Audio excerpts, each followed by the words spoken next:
లూకాసు వార్త 18వ అధ్యాయము మొదటి వచనం చదువుకుందామండి. బైబిల్ ఉన్నవాళ్ళు మీ బైబిల్ తీసి నాతో పాటు చూడండి. లూకాసు వార్త 18వ అధ్యాయము మొదటి వచనం. వారు నిసుకక నిత్యము ప్రార్థన చేయుచుండవలెననుటకు ఆయన వారితో ఈ ఉపమానము చెప్పెను. యేసు ప్రభు ఒక ఉపమానం చెప్పారంటండి. ఆ ఉపమానం యొక్క ఉద్దేశం ఏంటంటే నిత్యము ప్రార్థన చేస్తూ ఉండాలి అనేది యేసయ్య ఉద్దేశం. ఉపమానం అంటే స్టోరీ అనుకోండి, ఒక స్టోరీ చెప్పాడు ఆయన. ఆయన ఉద్దేశం నిత్యము ప్రార్థిస్తూ ఉండాలి. ఈ స్టోరీ విన్నాక ప్రార్థన చేయని వాడు కూడా ప్రార్థించాలి, అప్పుడప్పుడు ప్రార్థించేవాడు కూడా నిత్యము ప్రార్థించాలి, గ్యాప్ లేకుండా. కొంతమందికి విసుకొచ్చేస్తుంది, ఓపిక అయిపోద్ది. ప్రార్థన చేసి వాళ్ళు అడిగింది దేవుడు ఇవ్వకపోయేసరికి, ప్రార్థనకి జవాబు రాకపోయేసరికి నిరాశ వచ్చేస్తుంది.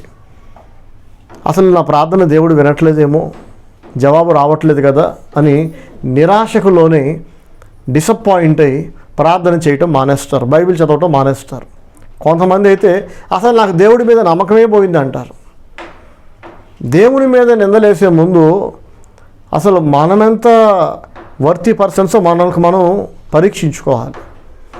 దేవుని నిందించే అంత సీన్ నాకుందా, అంత అర్హత నాకుందా, అంత మంచోడినా నేను, అంత మంచిదానా ఏంటి, అంత ఉత్తములమా మనం చెప్పండి, అంత పరిశుద్ధులమా? ఎన్ని లోపాలు ఉన్నాయి మన దగ్గర, ఎన్ని బలహీనతలు ఉంటాయి. పొద్దున్న లేస్తే రాత్రి వరకు తెలుసో తెలియక దేవుని వాక్యానికి వ్యతిరేకమైన పొరపాట్లు, తప్పులు ఎన్ని జరుగుతుంటాయి కదా. మరి ఇన్ని లోపాలతో, బలహీనతలతో, మురికితో నిండిన మానవులు ప్రార్థన చేస్తే వెంటనే దేవుడు వినేయాలా, ఇమీడియట్గా ఆన్సర్ ఇచ్చేయాలా? నా దగ్గర ఏదైనా లోపం ఉందేమో, అందుకే దేవుడు ప్రార్థన వినట్లేదేమో అని ఆలోచించే వాళ్ళు తక్కువ మంది. నా దగ్గర తప్పు ఉందేమో, నా బుద్ధి బాగోలేదేమో, నా బ్రతుకు బాగోలేదేమో, అందుకే దేవుడు రెస్పాండ్ అవ్వట్లేదేమో ప్రేయర్కి అని ఆలోచించే వాళ్ళు తక్కువ మంది. అయిన దానికి కాని దానికి ఎంతసేపు నెపాన్ని అవతలోడి మీద నెట్టడానికి చాలామంది ఇష్టపడుతుంటారు, దేవుడి మీదకి తోసేయడానికి. ఆదాము చూడండి అలాగే చేస్తాడు. ఆదాము నువ్వు పండు తిన్నావా అంటే ఆదాము అంటాడు, తింటే తిన్నానని చెప్పాలి, తినలేకపోతే తినలేదని చెప్పాలి.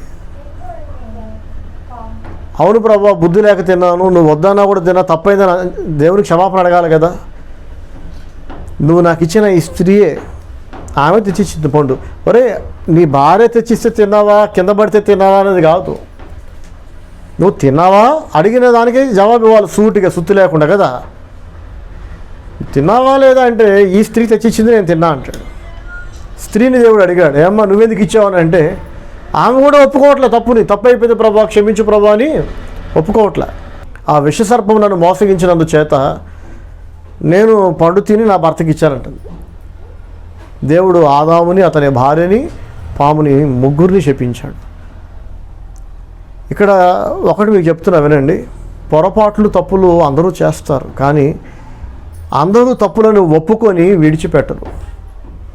దేవుని వాక్యం ఏమంటుందంటే అతిక్రమములను ఒప్పుకొని విడిచిపెట్టేవాడు వర్ధిల్లుతాడట, అతిక్రమములు దాచిపెట్టుకునేవాడు వర్ధిల్లడు. తప్పు చేసేసి ఆ తప్పుకి 100 కారణాలు చెప్పినా అది ఒప్పుగా మారదు. నేను ఎందుకు తప్పు చేశానంటే, నేను ఎందుకు అలా చేయాల్సి వచ్చిందంటే అని చెప్తే సాకులు, వంకలు చెప్పడం వలన తప్పులు ఒప్పులుగా మారతాయండి. బెస్ట్ సొల్యూషన్ ఏంటంటే తప్పు చేస్తే చేసామని ఒప్పుకొని పశ్చాత్తాపడి దాన్ని విడిచిపెట్టేయటం అంత ఉత్తమం మరొకటి లేదు. ఇది బైబిల్ ఇస్తున్న పరిష్కారం. ప్రార్థన చేసినప్పుడు ఒకవేళ జవాబు రాకపోతే ముందు మన వైపు పరిశీలించుకోవాలి. ఎందుకంటే దేవుడు పరిశుద్ధుడు, లోపరహితుడు. దేవుడు అన్యాయము చేయుట అసంభవం అని బైబిల్ చెబుతుంది. యోబు గ్రంథంలో మనం చూస్తాం, ఆయన అన్యాయం చేయుడు. ఒకరు ప్రార్థన చేస్తే ఆయన విన్నాడు, ఇంకొకరు ప్రార్థన చేస్తే వినడా చెప్పండి? చాలాసార్లు పిల్లలకి ఈ ప్రశ్న వస్తుంటుంది, వాళ్ళు అడుగుతుంటారు. నేను మా అమ్మ నాన్న అడిగేవాడిని, మా అన్న అక్క అడిగేవాళ్ళు, ఇప్పుడు వీళ్ళు నన్ను అడుగుతున్నారు, మా ఇద్దరిలో ఎవరంటే ఎక్కువ ఇష్టం చెప్పు డాడీ నీకు అని. నేను జవాబు చెప్పేలోపు మా చిన్నోడు అంటాడు నీకు అన్నయ్య అంటేనే ఎక్కువ ఇష్టంలే అని.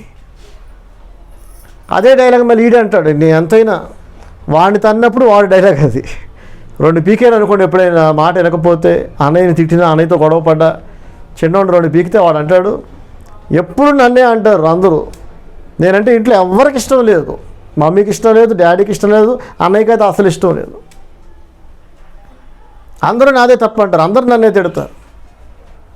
వీడిని 4 పీకేలు అనుకోండి ఎప్పుడైనా, ఎందుకురా తమ్ముడిని ఏడిపిస్తున్నామని, అప్పుడు వీడు ఏడుచుకుంటా, నేనంటే ఎవరికి ఇష్టం లేదు ఇంట్లో, తమ్ముడు అంటేనే అందరికీ ప్రేమ, తిట్లన్నీ నాకే, దెబ్బలన్నీ నాకే, వాడైతే ఎంత అల్లరి చేసినా వాడిని ఒక మాట అనరు, నన్ను మాత్రం తిడతారు, నా క్లాస్ పీకుతారు, తణులు పడతాయని. తల్లిదండ్రులకు ప్రేమ లేకుండానే పిల్లలు పెద్దవాళ్ళు అవుతారండి. తల్లిదండ్రులు ప్రేమతోనే ముద్దాడతారు, ప్రేమతోనే 4 పీకుతారు కూడా అవసరమైతే, క్రమశిక్షణలో భాగంగా కదా.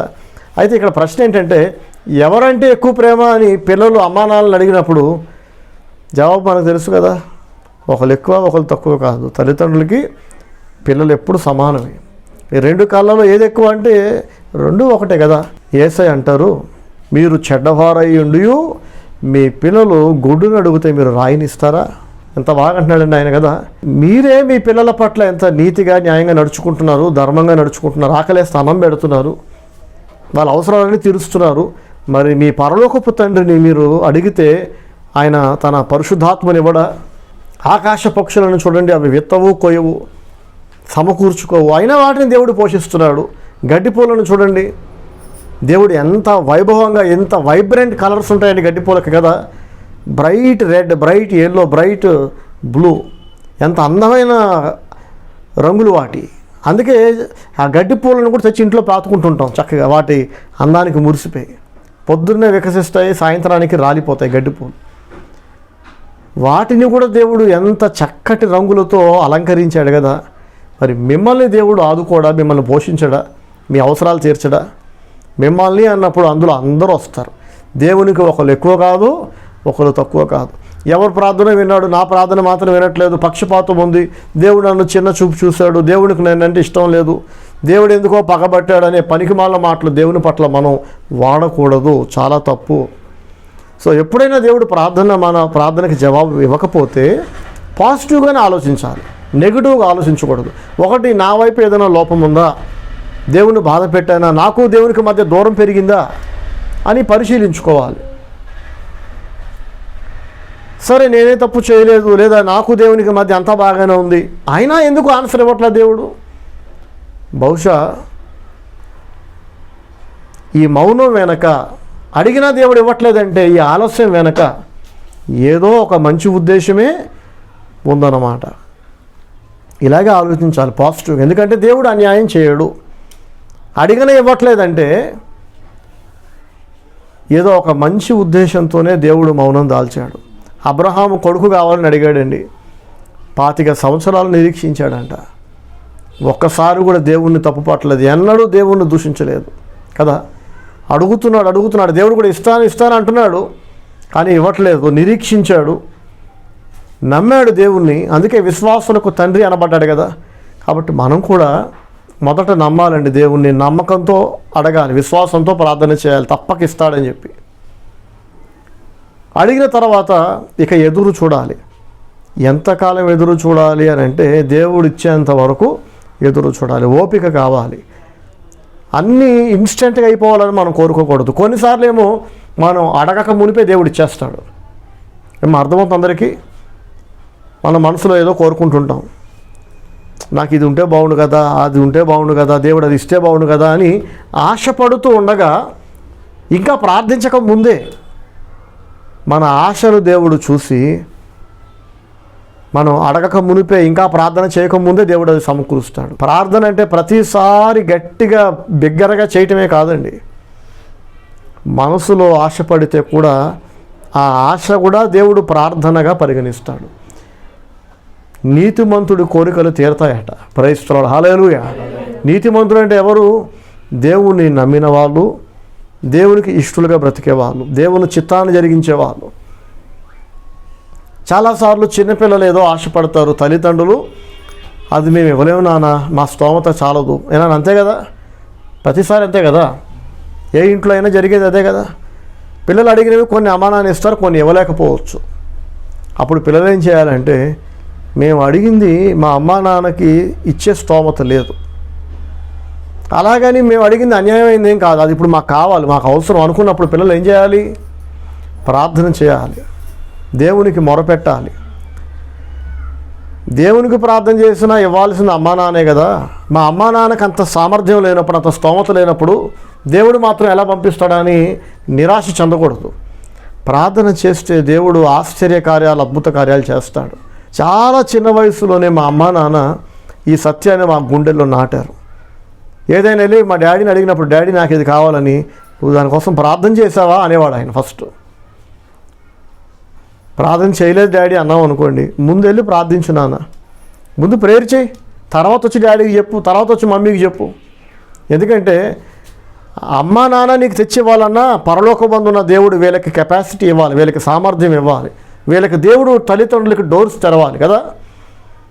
తల్లిదండ్రులకు దేవుడు అవకాశం ఇవ్వకపోతే, సామర్థ్యం ఇవ్వకపోతే వాళ్ళు మాత్రం పిల్లలకి ఎక్కడి నుంచి తెచ్చి పెడతారు?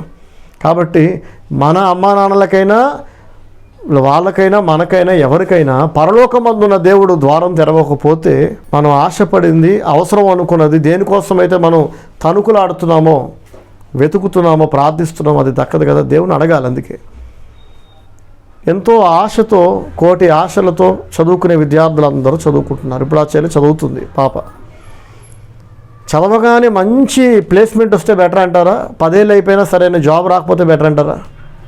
ఏమ్మా, ఇమ్మీడియట్గా ఒక్క నెల కూడా వేస్ట్ అవ్వకుండా చదువు పూర్తి కాగానే ఇమ్మీడియట్గా గోల్డెన్ ఆపర్చునిటీ వచ్చింది అనుకోండి, ఎవరి రికమెండేషన్ లేకుండా, ఎవరి సపోర్ట్ లేకుండా, ఎంత బాగుంటుంది కదా.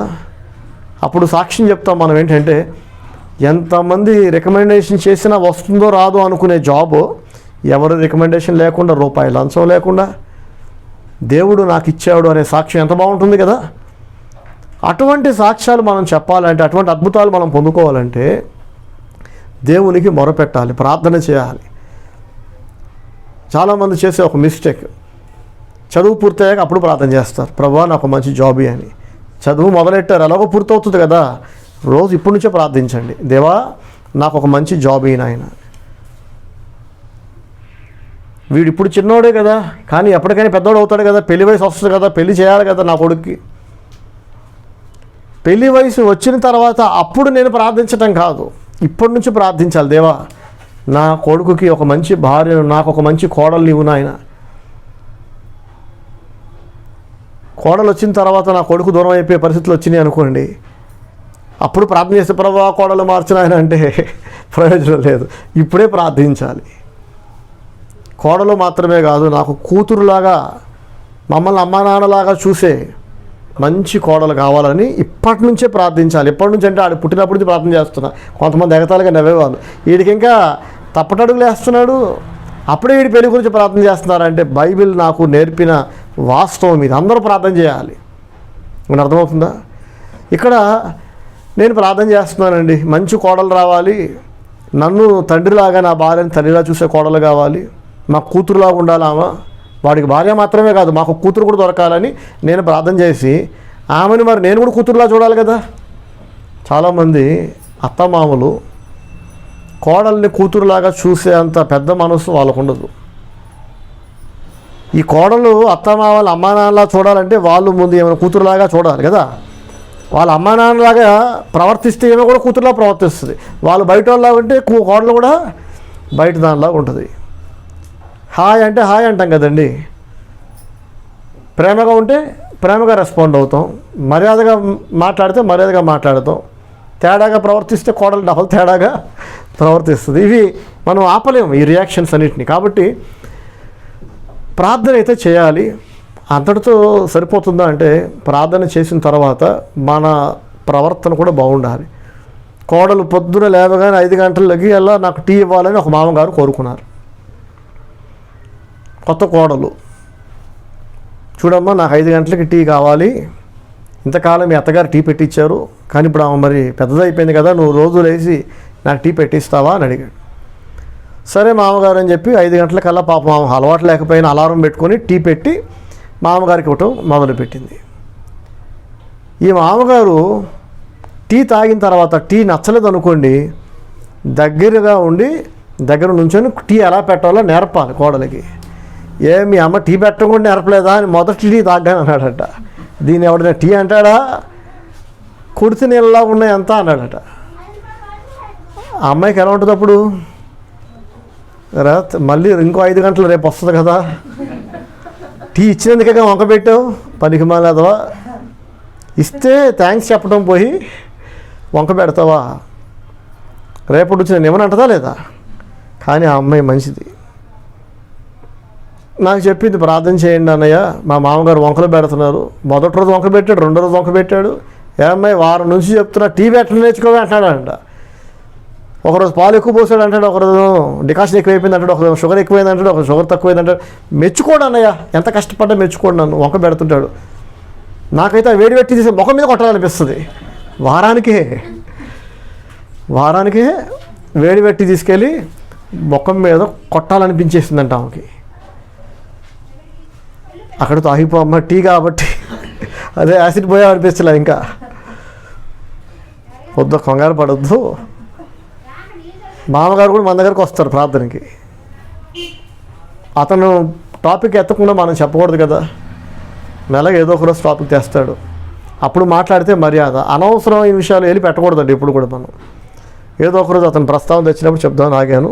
2 నెలల తర్వాత వచ్చాడు. నా బాధ ఎవరితో చెప్పుకో అర్థం కావట్లేదు బ్రదర్ గారు, కడుపు చీల్చుకుంటే కాళ్ళ మీద పడేలా ఉంది అన్నాడు. ఏంటంటే మా కోడలు కనీసం నాకు టీ పెట్టివ్వట్లేదండి అన్నాడు. ఆమె ఎందుకు టీ పెట్టట్లేదో నాకు తెలుసు, నాకు సమతదృష్టికి తెలుసు. నేను చెప్పాను ఓర్చుకో అమ్మ అని చెప్పాను, కానీ మరి ఆమెకైనా ఒక హద్దు ఉంటుంది కదండి, అంతకన్నా వేధించకూడదు కోడల్ని.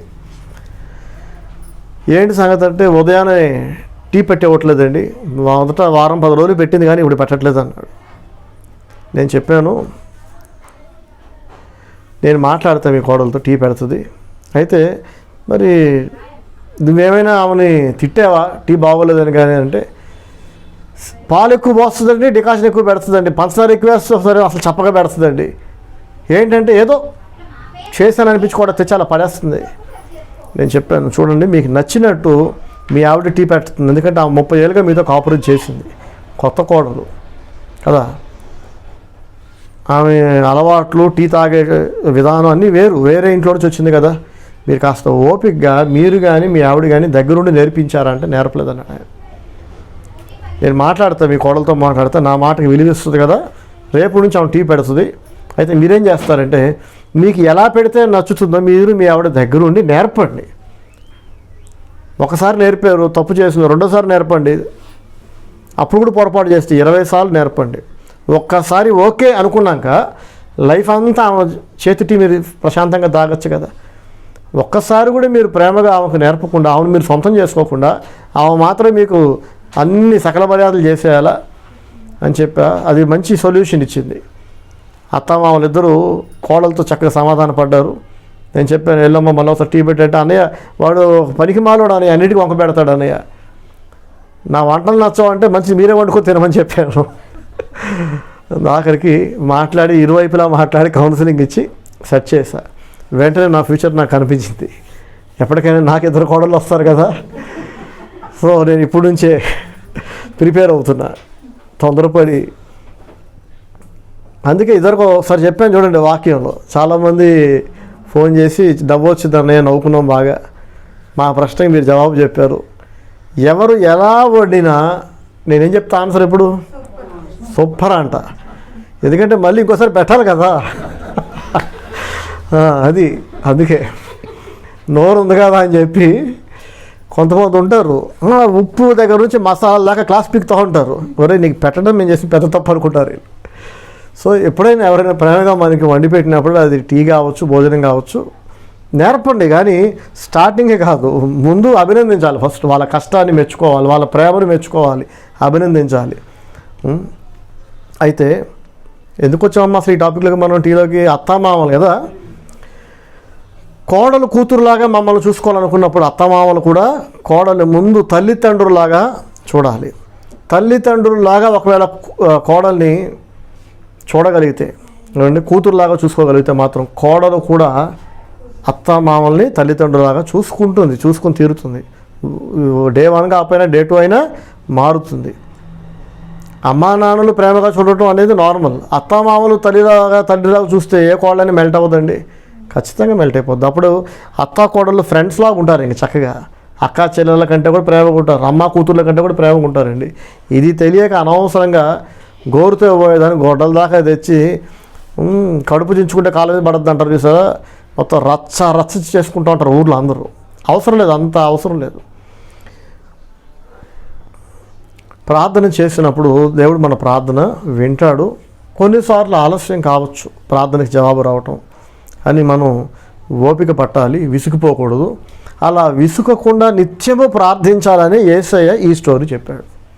సో ఈరోజు వాక్యం విన్న తర్వాత ఇక్కడున్న వాళ్ళందరూ, అలాగే వీడియో చూస్తున్న వాళ్ళు కూడా గుర్తుపెట్టుకోండి, ఒకసారి ప్రార్థన చేసినా ఇక దేవుడు జవాబు ఇవ్వలేదని నిరాశ పడకండి. ఆలస్యం అవుతుందంటే ఆలస్యం కూడా మన మేలుకే దేవుడు చేస్తున్నాడని మనం నమ్మాలి, దేవుని నమ్మాలి.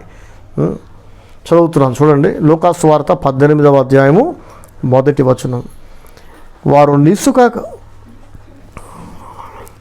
వారు విసుకక నిత్యము ప్రార్థన చేయుచుండవాలని అనుటకు ఆయన వారితో ఈ ఉపమానము చెప్పాను. మళ్ళీ చెప్తున్నా, ఈ ఉపమానం యొక్క ఉద్దేశం ఏంటంటే నిత్యము ప్రార్థించాలి, విసుకకుండా ప్రార్థించాలి. విసుగు ఎప్పుడు వస్తుందంటే వెంటనే జవాబు రానప్పుడే విసుగు వస్తుంది. వెంటనే దేవుడు ప్రార్థనకు జవాబు ఇవ్వకపోయినా ఎవరు నిరాశ పడకండి, విసుగుపోకండి, జవాబు వచ్చేంత వరకు ప్రార్థించండి. ఇప్పుడు 18వ వచనం, లూకా సువార్త 18వ అధ్యాయము 2వ వచనం. దేవునికి భయపడకయు మనుషులను లక్ష్యపెట్టకయు నుండు ఒక న్యాయాధిపతి ఒక పట్టణములో ఉండెను. ఆ పట్టణములో ఒక విధవరాలు ఉండెను. ఆమె అతని వద్దకు తరచుగా వచ్చిన ప్రతివాదికిని నాకును న్యాయము తీర్చుమని అడుగుచూ వచ్చెను గాని అతడు కొంతకాలము ఒప్పకపోయెను. తరువాత అతడు, నేను దేవునికి భయపడకయు మనుషులను లక్ష్యపెట్టకయు ఉండినను ఈ విధవరాలు నన్ను తొందర పెట్టుచున్నది గనుక ఆమె మాటికి వచ్చి గోజాడకుండునట్లు ఆమెకు న్యాయము తీర్చునని తనలో తాను అనుకునేను. ప్రైజ్ ది లార్డ్, హల్లెలూయా. ఒక విధవరాలు ఉందటండి ఒక పట్టణంలో. ఆమె న్యాయాధిపతి దగ్గరికి వచ్చిందట, అంటే జడ్జి దగ్గరికి వచ్చింది. ఆ కాలంలో రాజుగారే జడ్జి కదా, రాజుగారి దగ్గరికి వచ్చింది. వీడికి కూడా ఒక స్పెషల్ క్యారెక్టర్ ఏంటంటే వీడు దేవునికి భయపడ్డు, మనుషులకి భయపడ్డు. ఎవరికైనా దేవుని భయమైనా ఉండాలి, లేదా కనీసం మనుషుల భయమైనా ఉండాలి. దేవుడు చూస్తున్నాడన్న భయం ఉంది అనుకోండి, అసలు ఇక సూపర్. ఇంకా మనుషులు ఉన్నా లేకపోయినా మనం దేవునికి భయపడి మర్యాదగా ఉంటాం, పద్ధతిగా ఉంటాం, తప్పులు చేయకుండా. యోసేపు అలాగే ఉన్నాడు, నీతిగా నడుచుకున్నాడు. ఎవరు లేరు, ఎవరు చూడట్లేదు కదా అని పోతీఫరు భార్య అతనితో మాట్లాడిన అతను అంటాడు, ఎవరు చూడకపోయినా, ఎవరు పట్టుకోకపోయినా దేవుడు చూస్తున్నాడు, నేను దేవునికి భయపడేవాడిని కాబట్టి నేను తప్పు చేయనని చెప్పి ఆమె దగ్గర నుంచి దూరంగా పారిపోయాడు. కొంతమందికి మనుషుల భయం ఉంటుంది, వాళ్ళైనా కొంతవరకు బెటర్. కనీసం మనుషులు చూస్తారేమో, మనుషులకు తెలుస్తుందేమో. ఇప్పుడు చెప్పాను కదా ఇందాక మా పెద్దోడు గురించి చెప్పా, ఎందుకు ఇక్కడ కూర్చోబెడుతున్నాను కారణం చెప్పా. ఇది 100% సక్సెస్ ఇచ్చే ఫార్ములా నేను చెప్పింది. ఈ రాజుగారి కట్ట దేవుడి భయం లేదు, మనుషుల భయం కూడా లేదు. వీడు పరమ దుర్మార్గుడు, పరమ దరిద్రుడు. వీడు జడ్జి అయితే ఎలా ఉంటుంది చెప్పండి. వీడి దగ్గరకు వచ్చి ప్రతిరోజు నాకు న్యాయం తీర్చమని మొరపెట్టుకుంటుందట, కానీ వాడు న్యాయం తీర్చట్లేదు. బాధ వాడిది కాదు కదా. చాలామందికి వాళ్ళ దాకా వస్తేనే నొప్పి తెలుస్తుంది. వాళ్ళ బాధ అయితేనే బాధ, వాళ్ళ కష్టం అయితేనే కష్టం, వీళ్ళకి జరిగితేనే అన్యాయం. వేరే వాళ్ళకి అంతకంటే పెద్ద అన్యాయం జరిగినా, బాధ కలిగినా పట్టించుకోరు. వాళ్ళకి అసలు ఏం జరగనట్టు మాట్లాడతారు, లైట్గా తీసుకుంటారు. ఈ అన్యాయస్తుడు అనే న్యాయాధిపతి కూడా అలాంటివాడే. పాపం విధవరాలండి, బాధలో ఉంది, న్యాయం తీర్చమని రోజు వస్తుంది. వీడు న్యాయం తీర్చకపోగా చూద్దామని వాయిదా వేస్తున్నాడు. ఇంకెవరైనా అయితే విసిగిపోయి చిచ్చి దుర్మార్గుడు, వీడి దగ్గర న్యాయం జరగదని చెప్పి వీడికి చెప్పినా గోడకు చెప్పినా ఒకటని చెప్పి ఆగిపోతారు. కానీ ఈ విధవరాలు యొక్క ప్రత్యేకత ఏంటంటే వాడు ఎన్నిసార్లు వాయిదాలు వేస్తే అన్నిసార్లు ఓపికగా తిరుగుతూనే ఉంది, అన్నిసార్లు వస్తుందంట. ఆమె రిపీటెడ్గా వస్తుంటే ఇక ఈ రాజుగారు అనుకున్నారట, ఈ దేవుని భయము మనుషుల భయము లేని న్యాయాధిపతి అనుకున్నాడట, నేను దేవునికి భయపడను, మనుషులకు కూడా భయపడను, ఎవరిని లెక్క చేయను. నా అవసరం నాకు ఇంపార్టెంట్, నాకు బాధ కలిగితేనే రెస్పాండ్ అవుతా. ఎవరి గురించి నేను పట్టించుకోను, పచ్చి స్వార్థపరుణ్ణి. కానీ మొట్టమొదటిసారి ఈ విధవరాల్ని వదిలించుకునే తాపత్రయం చేస్తున్నాను. ప్రతిరోజు వస్తుంది విసిగిస్తుంది, న్యాయం తీర్చని. రేపురా అని చెప్పి పంపిస్తుంటే మళ్ళీ వస్తానుంది. దీన్ని వదిలించుకుంటే తప్ప నాకు ఈ తలపోటు తప్పేలా లేదని చెప్పి, రా నీకు న్యాయం తీరుస్తా అని చెప్పి ఆమె సమస్యని పరిష్కరించి పంపించాడట. యేసయ్య అంటున్నారు, చూసారా, దేవుని భయము మనుషుల భయము కూడా లేని ఒక అన్యాయస్తుడు కూడా ప్రతిరోజు ఓపికగా వచ్చిన విధవరాలకి న్యాయం చేసి పంపించాడు. వాడు ఎందుకు న్యాయం చేశాడు? దేవుని భయం ఉన్నందుకు కాదు, మనుషుల భయం ఉన్నందుకు కాదు. న్యాయం చేయాలి, ధర్మం చేయాలన్న అంత మంచోడు కాదు వాడు. రిపీటెడ్గా వెంటపడినందుకు వాడు న్యాయం చేసి వదిలించుకున్నాడు. ఒక అన్యాయస్తుడు కూడా రిపీటెడ్గా వెంటబడితే న్యాయం చేస్తున్నాడు కదా. ఒక దుర్మార్గుడు కూడా న్యాయం చేస్తున్నాడు రోజు వెంటబడితే. మరి పరలోకమందున మన తండ్రి ఆయన న్యాయవంతుడు, ఆయన అన్యాయం చేయడు కదా, ఆయన ఎవరికి అన్యాయం చేయడు. అటువంటి దేవుని దగ్గర ప్రార్థించడానికి మీకు అప్పుడే విసుకొచ్చేస్తుందా? అప్పుడే ఓపిక అయిపోయిందా? విసుగక నిత్యం ప్రార్థించండి. అన్యాయస్తులే రెస్పాండ్ అవుతున్నారండి రిపీటెడ్గా వెంటబడితే కదా. మరి న్యాయవంతుడైన దేవుడు ఇంకెంత వేగంగా రెస్పాండ్ అవుతాడని చెప్పడానికి ఈ స్టోరీ చెప్పాడట ఆయన. చూడండి, లూకాసు వార్త 18వ అధ్యాయము 5వ వచనం. ఈ విధవరాలు నన్ను తొందర పెట్టుచున్నది కనుక ఆమె మాటికి వచ్చి గోజాడకుండునట్లు ఆమెకు న్యాయము తీరుతునని తనలో తాను అనుకొని, దేవుడు తాను ఏర్పరచుకొనిన వారు దివారాత్రులు తన్ను కూర్చి మొరపెట్టుకొనుచుండగా వారికి న్యాయము తీర్చడా? ఆయన వారికి త్వరగా న్యాయము తీర్చును. 7వ వచనం గమనించండి. దేవుడు తాను ఏర్పరచుకొనిన వారు దివారాత్రములు తన్ను గూర్చి మొరపెట్టుకొనుచుండగా వారికి న్యాయము తీర్చడా? రాత్రింబవళ్ళు దేవునికి మొరపెట్టే వారి ప్రార్థన దేవుడు వింటాడట. ఉదయము, సాయంకాలము, మధ్యాహ్నము, చూడండి ఎన్ని వేళలు ఉన్నాయో అన్ని వేళలు.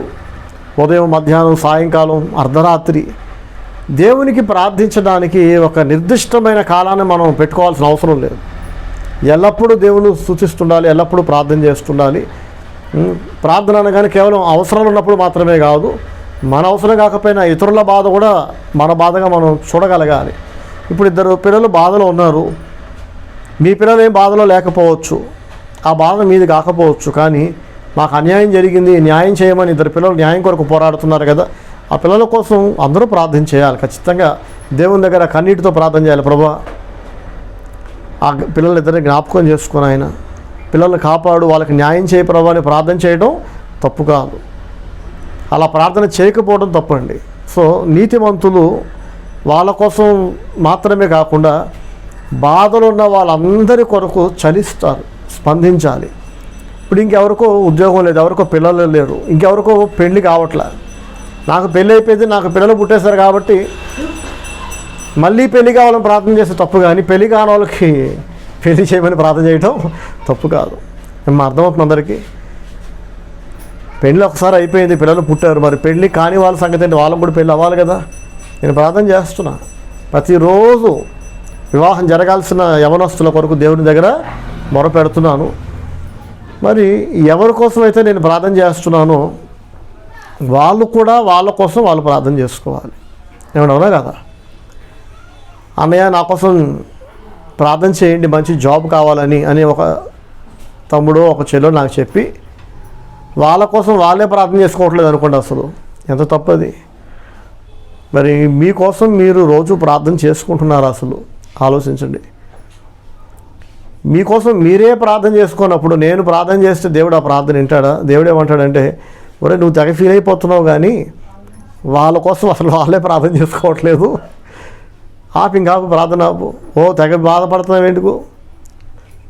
వాళ్ళకి లేదు అసలు బాధ, వాళ్ళు ప్రార్థన చేసుకోవట్లేదు, చేసిన ప్రార్థన చాలే, నువ్వు ఎంత ప్రార్థన చేసినా నేనే విన్నా అంటాడు దేవుడు. ఒక్కోసారి ప్రార్థనలకి ఆలస్యం కావడానికి, జవాబు ఆలస్యంగా రావడానికి కారణం ఏంటంటే, ప్రార్థన చేసేసాం, దేవుడు విన్నాడు, ఇంక నేను అడగను అని వదిలేస్తారు. ఎన్నిసార్లు అడుగుతామండి? ఒకసారి అడిగాం, రిజిస్టర్ అయిపోయింది కదా దేవుని దగ్గర, దేవుడు విన్నాడు కదా, ఇక చాలా ఆయనే చూసుకుంటానులే. లేదండి, మనం అడిగేది నిజంగా మనకి అత్యవసరం అయితే, అది న్యాయమైన కోరిక అయితే ప్రతిరోజు మనం జ్ఞాపకం పెట్టుకొని దేవుని దగ్గర అడగాలి. అది పొందే వరకు ప్రార్థన చేయాలి. అంత నిర్లక్ష్యం పనికిరాదు, అంత సోమరితనం పనికిరాదు. చాలామంది రోజు ప్రార్థించకపోవడానికి బద్ధకం తెలుసండి. కొంతమందికి గాల్ బ్లాడర్ సమస్య వస్తుంటుంది, కొంతమంది కిడ్నీల ప్రాబ్లం వస్తుంటుంది. ఏంటంటే అర్జెంటుగా టాయిలెట్కి వచ్చినప్పుడు వెంటనే వెళ్ళి పోసుకోరు. ఇంత చల్లగా ఉంది చలికాలం, ఇప్పుడు బాత్రూమ్కి వెళ్తే మళ్ళీ సుసిపోసుకుంటే కాళ్ళు తడిచిపోతాయి, అది ఆరేదాకా మళ్ళీ నిద్రపోతుంది మధ్యరాత్రి అని చెప్పి బిగబట్టుకొని యూరిన్ బిగబట్టుకొని తెల్లవారుజామున దాకా అసలు అప్పుడు నిద్ర పడుతుంది. అసలు ఎందుకు ఇంత సమస్య వచ్చిందంటే కారణం ఏంటంటే డాక్టర్ చెప్పారు అన్నయ్య, సైడ్ ఎఫెక్ట్స్. అది ఖచ్చితంగా ఇంకెక్కడో దెబ్బ కొడుతుంది ఆరోగ్యం మీద. సో కాలకృత్యాలు ఎప్పటికప్పుడు ఖచ్చితంగా తీర్చేసుకోవాలి కదా. కొంతమంది అర్జెంటుగా ల్యాబొరేటరీకి వెళ్ళాల్సి వచ్చినప్పుడు కూడా ఇంకేదో ఇంపార్టెంట్ పనిలో ఉన్నామని చెప్పి ఇప్పుడు అర్జెంటుగా ఈమెయిల్ పంపాలని చెప్పి నెంబర్ 2 వస్తుంటే ఆపుకుంటూ మెయిల్ కొట్టి, అది రావటమే అదృష్టం అండి. వచ్చినప్పుడు పరిగెత్తాలి. కొంతమంది వెళ్ళి గంటలు గంటలు ముక్కినా బయటికి రాక వెళ్తుంటారు వస్తుంటారు. ఏంది అయిందా సక్సెస్ అంటే నో. అలాంటిది మీకు ప్రకృతి పిలిస్తే దండం పెట్టి అదృష్టంగా భావించి కదా. చాలామంది భూమి మీద ప్రతిరోజు ఫ్రీ మోషన్ అవ్వాలని ట్యాబ్లెట్లు మింగి పడుకునే వాళ్ళు ఉన్నారు. రకరకాల యాడ్లు వస్తున్నాయి చూడండి. ఇది రాత్రిపూట తాగి పడుకోండి, పొద్దున్న అయిందంటే ఇంకా సింబాలిక్గా చెప్తుంటారు. టూత్పేస్ట్ ఇలా ఒత్తితే టూత్పేస్ట్ మొత్తం బయటికి వచ్చేసినట్టు. ఏంటంటే దాని మీద వ్యాపారం చేసుకుంటారు బోల్డు మంది. అట్లాంటిది మనం పిలవకుండానే అది మనల్ని పిలిచింది అనుకోండి, అప్పుడు మెయిల్ ఏంటి? బాత్రూంలోకి సెల్ ఫోన్ తీసుకెళ్ళాలి. ఎంతమంది ఉన్నారండి ఇక్కడ? టాయిలెట్కి వెళ్ళేటప్పుడు నెంబర్ 1కి నెంబర్ 2కి వెళ్ళే వాళ్ళు ఎవరైనా ఫోన్లు తీసుకెళ్ళే వాళ్ళు ఉన్నారా? తెలుసు, ఇద్దరు ఉన్నారు. ఎక్కడే ఇద్దరు ఉన్నారు. నిజానికి భూమి మీద చాలామంది కాలకృత్యాలకు వెళ్ళేటప్పుడు టాయిలెట్స్కి వెళ్ళేటప్పుడు ఫోన్లు పట్టుకెళ్ళే వాళ్ళు ఎక్కువైపోయారు. వెళ్ళినప్పుడు ఏమవుతుంది, ఆటోమేటిక్ ఎప్పుడో ఒకప్పుడు ఫోన్ జారి అందులోనే పడుతుంది. కాబట్టి ఇన్సూరెన్స్ కంపెనీ వాళ్ళు ఇప్పుడు దానికి కూడా వ్యాపారం చేసుకుంటున్నారు. కొత్త ఫోన్ కొన్నాం అనుకోండి, ఏమని చెప్తున్నారు తెలుసా? మీ ఫోన్ పొరపాటు టాయిలెట్లో పడిపోతే మీ కొత్త ఫోన్ ఇస్తాం. అసలు టాయిలెట్ ఎందుకు పడుతుంది? అది ఫోన్ టాయిలెట్లోకి ఎందుకు పట్టుకెళ్ళాలి? పట్టుకెళ్ళే వాళ్ళు ఉన్నారు. కాబట్టి అంత నీడ్ ఏముందండి, అంత అవసరం ఏముంది కదా. దేనికైనా అడిక్ట్ అయిపోకూడదు. అతి సర్వత్రా వర్జయత్ అని అంటారు. అంటే అతి ఎందులోనూ పనికి రాకూడదు. అతిగా తినటం, అతిగా పడుకోవటం, అతిగా వాగటం, అతిగా ఫోన్ వాడటం కానీ, అలాగే ఏదైనా అతిగా చేస్తే అది మనకి మైనస్ అవుతుంది. కాబట్టి ప్రకృతి పిలిచినప్పుడు వెళ్ళిపోవాలి. కొంతమంది అప్పుడు ఫోన్ కాల్ అనుకోండి, ఆ ఫోన్ మొత్తం మాట్లాడాక వెళ్దామని చెప్పి ఫోన్ మాట్లాడుతూ ఉంటారు. కొన్ని మనం ఇలాంటి చేయకూడదు. ఎప్పటి పనులు అప్పుడు వాయిదా వేయకుండా చేసేయాలి. ప్రార్థన విషయం నమ్మకంగా ప్రార్థించండి. మీకోసం మీరు ప్రార్థన చేసుకోండి, నా కొరకు ప్రార్థించండి, బాధలో ఉన్న వాళ్ళందరి కోసం ప్రార్థించండి. దేవుడు మనల్ని ప్రేమించి చిన్న పిల్లల కోసం ప్రార్థించండి. ఇవాళ పిల్లలే కానీ రేపు వాళ్ళు సడన్గా పెద్దోళ్ళు అయిపోతారు కదా. అప్పటికప్పుడు వాళ్ళు రాత్రికి రాత్రే వాళ్ళు బుద్ధిమంతులు అయిపోవాలి, భక్తులు అయిపోవాలి, మంచి భర్త అయిపోవాలి, మంచి కోడలు అయిపోవాలని ప్రార్థన చేస్తే ఏది కాదు కదా. ప్రతిరోజు మనం ప్రార్థన చేయాలి. ప్రార్థన చేయటం అంటే ఇంతకీ దేవుడు దీన్ని చేయగలడని మనం విశ్వసిస్తున్నట్టు అన్నమాట. అది రుజువు. నమ్మిన వాళ్ళే ప్రార్థన చేస్తారు, నమ్మకం లేని వాళ్ళు ప్రార్థన చేయగలరా? కాబట్టి ఈరోజు ఈ వాక్యం విన్న వాళ్ళందరూ కూడా ఇప్పటి నుంచే 10 సంవత్సరాల తర్వాత జరగబోయే వాటి కోసం ఇప్పటి నుంచి ప్రార్థించండి. ప్రార్థన చేత మనం చక్కగా సిద్ధపడాలి. మంచి బిర్యానీ చేస్తున్నాం అనుకోండి, దాన్ని మ్యారినేట్ చేసి పెడతాం కదా. ఉప్పు, కారం, నిమ్మరసం, అల్లం వెల్లుల్లి అన్నీ వేసి చక్కగా మ్యారినేట్ చేసి ఓవర్ నైట్ ఫ్రిడ్జ్లో స్టోర్ చేస్తే ఆ నెక్స్ట్ డే దాంతో దమ్ బిర్యానీ వండాం అనుకోండి, అదుర్సు కదా, అదిరిపోతుంది. భోజనం మీద శ్రద్ధ పెట్టి చక్కగా మ్యారినేట్ చేసుకొని బిర్యానీ వండుకొని తింటున్నాం. లోక సంబంధమైనవన్నీ ముందు జాగ్రత్తలు తీసుకుంటున్నాం. మరి ప్రార్థన ఒకటి చాలామంది ఎందుకో చేయరు.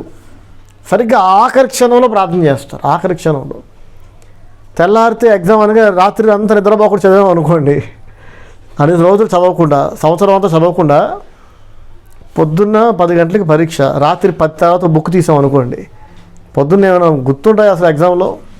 రోజు ఏ రోజు కాదు సబ్జెక్ట్ చదువుకుంటూ పోతే అప్పుడు మంచిగా ఎగ్జామ్ రాస్తాం కదా. ప్రార్థన కూడా అంతే, ప్రార్థన చేయండి. ఇప్పటి నుంచో ప్రార్థన చేయండి అందరూ, చదువుకుంటున్న వాళ్ళు. చదువు పూర్తయిన తర్వాత మంచి జాబ్స్ రావాలని నమ్మండి. దేవుని నమ్మి ప్రార్థన చేయండి. విసుగు రానియకండి, ఓపికగా ప్రార్థించండి. పొందే వరకు ప్రార్థించండి. అందరి కోసం ప్రార్థించండి, మీకోసం మాత్రమే కాదు. ప్రార్థన చేద్దామంటే టాపిక్స్ ఏమి లేవన్నాయా, గుర్తు చేద్దాం, మేము గుర్తు రావట్లేదు. రెస్పాన్సిబిలిటీ ఉందనుకోండి, ఆటోమేటిక్గా అన్నీ జ్ఞాపకం వస్తాయి. బాధ్యత ఉంటాయి. ప్రార్థన చేసేటప్పుడు వీలైతే ఫోన్ స్విచ్ ఆఫ్ చేసుకుని ప్రార్థన చేయండి. ఇప్పుడు సైతాను మనుషులందరినీ ఎలా శోధిస్తున్నాడు తెలుసా? లేటెస్ట్ వెపన్ సాతాను చేతిలో ఉన్నది. దేవుడు అన్ని చోట్ల ఉండలేక అమనం పెట్టాడంటారు కొంతమంది. సాతాను అన్ని చోట్ల ఉండలేక ఫోన్లు పెట్టాడు. సరే, కాబట్టి ప్రార్థన చేసేటప్పుడైనా కనీసం ఫోన్ ఆఫ్ చేసేయండి. ఎలాంటి డైవర్షన్స్ లేకుండా ఉంటాయి. ఇంపార్టెంట్ కాల్స్ వస్తాయి అనుకుంటే తప్ప, ఇప్పుడు అత్యవసరం నేను అటెండ్ అవ్వాలి, ఇప్పుడు ప్రస్తుతం నా ఫోన్ ఆఫ్ చేసే పరిస్థితిలో నేను మీకు తెలుసు కదా, నేను ఇంపార్టెంట్ కాల్స్ అటెండ్ అవ్వాలి. కాబట్టి ప్రార్థన చేసుకున్నప్పుడు నా ఫోన్ ఆన్లో పెట్టినా సిస్టర్ దగ్గర పెడతా, పిల్లల దగ్గర పెడతా. కానీ సాధ్యం వరకు వాట్సాప్, ఆ టైంకి ఏదో మెసేజ్ వచ్చిందనుకోండి, మీకు టెంప్టేషన్, ఏంటో ఆ మెసేజ్ ఏంటో, ఆ నోటిఫికేషన్ ఏంటో చూడకపోతే మనం చచ్చిపోతామా? ప్రపంచం స్తంభించిపోద్దా? భూమి తలకిందులు అయిపోద్దా? చెప్పండి. సో ఇప్పుడున్న అడిక్షన్, అన్నిటికంటే పెద్ద అడిక్షన్ ఏంటంటే ఫోనే. ప్రార్థించి అనేక అద్భుతాలు, ఆశ్చర్యకార్యాలు పొందుకున్న వాళ్ళు ఎందరో ఉన్నారు, బైబిల్లోనే కాదు. ఇప్పుడు ఇంతసేపు నేను చెప్పాను కదా, దేవుడు చేసిన ఆశ్చర్యకార్యాలు ఇవన్నీ, దేవుడు చేసిన అద్భుతాలు. డబ్బులు ఖర్చు పెడితే అవ్వండి ఇలాగా. దేవుడు తన ప్రజల కోసం రాజులను కదిలించాడట, రాజులను గద్దించాడు, చట్టాలు మార్చాడు దేవుడు తన ప్రజల కోసం. కాబట్టి ప్రార్థిస్తే స్పందించే దేవుడు మనకు ఉండగా, దిక్కులేని వాళ్ళలాగా ప్రార్థన చేయకుండా మానవ ప్రయత్నాలు మాత్రమే చేసుకుంటూ ఇలా బాధపడుకుంటూ ఇలా మిగిలిపోవడం కరెక్ట్ కాదు. రోజు ప్రార్థించండి. ప్రార్థన ఒక అలవాటుగా మార్చుకోండి.